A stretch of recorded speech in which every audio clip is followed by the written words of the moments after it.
Ritzas travelers, Nyuha brosi pikeri sisa, and I am the High Valyrian interpreter.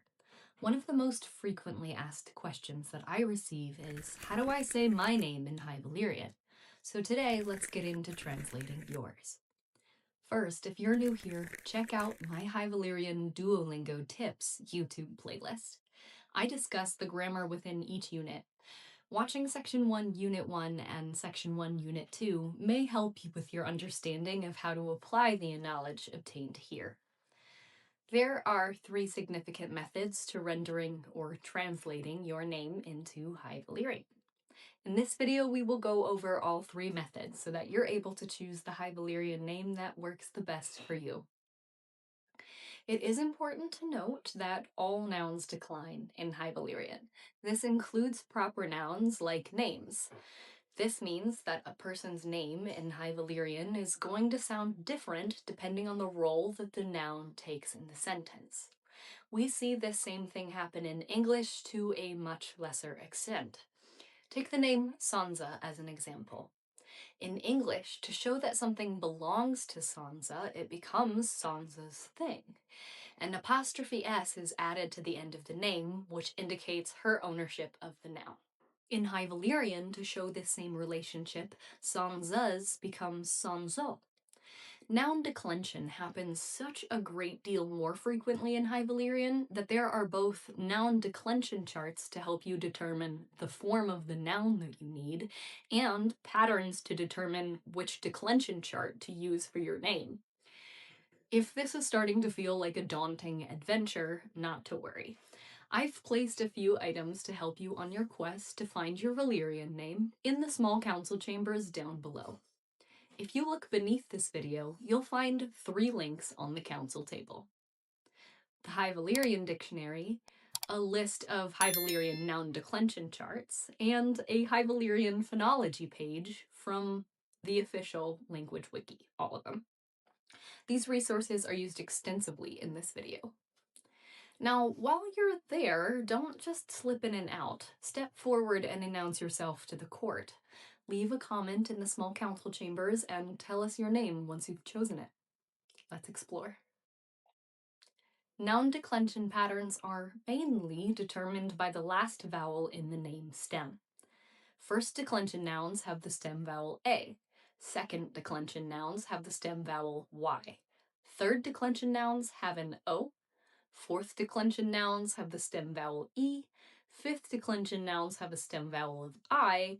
And the sixth declension class is used for miscellaneous nouns, specifically ones that have not been accepted into the language, especially. The first through fifth declension classes also have subclasses for frequently seen noun stem endings. The first method for rendering your name in High Valyrian is the simplest. Utilize the declension chart that matches your name's final vowel stem or the 6th declension chart, and use the phonology page linked below for how letters in your name sound. You may choose to pronounce a name as it's written in English as if it were imagined with the High Valyrian Romanization. This method works best for names longer than 1 syllable. This method was used for the name Tyrion. Using method 1, the 3rd declension subclass for the root on was applied to Tyrion. Tyri is the root of the name, and the on becomes the nominative singular noun suffix that gets changed out depending on the noun's role in the sentence. So a person named Tyrion or Brandon or Jackson or Madison could choose to use their name simply as is and apply this declension pattern chart to their name. To find your declension chart, use the link that I placed in the small council chambers. The second method to rendering a name in High Valyrian is commonly employed for 1-syllable names and is otherwise used at the discretion of the translator. John is a great example. If John were to be declined using method 1 without adding another syllable to the end of the name, there would not be enough left of the root of the name to make it recognizable. In fact, many of the declinations that John would take are also inflections of a very commonly used verb, jagon. Having nouns and verbs be regularly completely interchangeable based on their grammatical role in a sentence would cause mass confusion. So we don't do that. Instead, John added the suffix os for its nominative case, and then the third declension subclass pattern matching the os vowel stem was applied to the name to create its final conjugation pattern. Here is a list of frequently used High Valyrian name endings. All of these have pre-existing declension patterns. Simply choose one and add it on to the back of your name like Scrabble tiles, and then add the declension pattern that corresponds.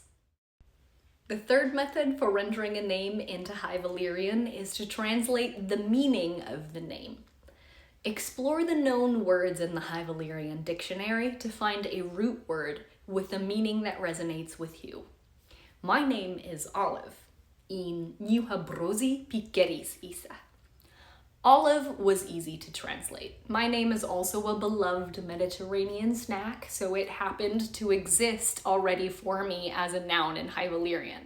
But you could apply the same logic to any noun that you like the meaning of, or that means the same thing that your name means in English. Pico means olive. Peak is the main semantic piece, and then I chose one of the common High Valyrian name endings, eris, to create pikeris. So now that you're armed with 3 methods to render your own name into High Valyrian, introduce yourself in the small council chambers below. If you found this video helpful, give us a thumbs up and subscribe to my channel. Garosilas, say Nigel Jolo Ratas.